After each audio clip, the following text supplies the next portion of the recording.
Hello বন্ধুরা, welcome back to my channel.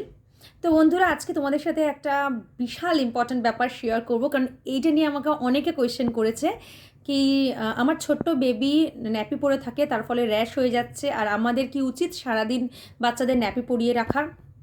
তো এর প্রধান উত্তর হলো ইয়েস, তোমরা অবশ্যই সারাদিন ন্যাপি পরিয়ে রাখতে পারো, কিন্তু মাঝে মধ্যে মানে যখন মনে করছো যে বেবি শুশু করেছে বা পটি করেছে, তখন যখন পরিষ্কার করছো, এটাই হলো প্রধান সময়।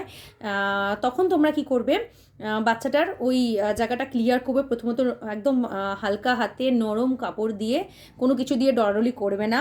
আর র্যাশ হয়েছে বলে একদমই চিন্তা করবে না। দারুণ একটা উপায় বলছি, সেটা হলো কি, নারকোল তেল।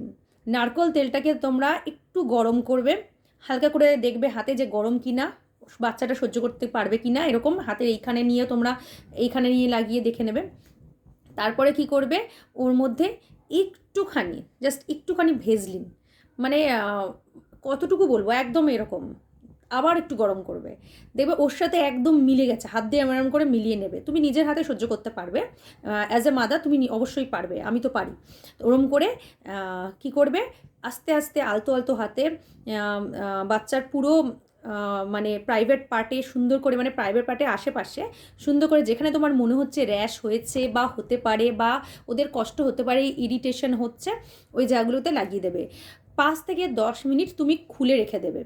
আর যদি এরকম হয় কি যে প্রচণ্ড পরিমাণে র্যাশ হয়ে গেছে, এটা অ্যাপ্লাই এখন করবে না। এটা হলো আগে থেকে অ্যাপ্লাই করা বা অল্প একটু র্যাশ হয়েছে তার জন্য। যদি পুরোপুরি র্যাশে ভরে গেছে, তখন কিন্তু অন্য কিছু মেডিসিন অ্যাপ্লাই করার আগে খুলে রেখে দাও। জাস্ট পরিষ্কার করো, অল্প ডেটল ফেলে জলটাকে দিয়ে জাস্ট জায়গাটা ক্লিয়ার করো, করে খুলে রেখে দাও। কেন কি পুরো যে মানে প্রাকৃতিক বায়ু যেটা লাগবে সেটা দিয়ে যে জিনিসটা কিওর হয়ে যাবে, সেরকম কোনো মলম বা কোনো কিছুতে কিওর হবে না।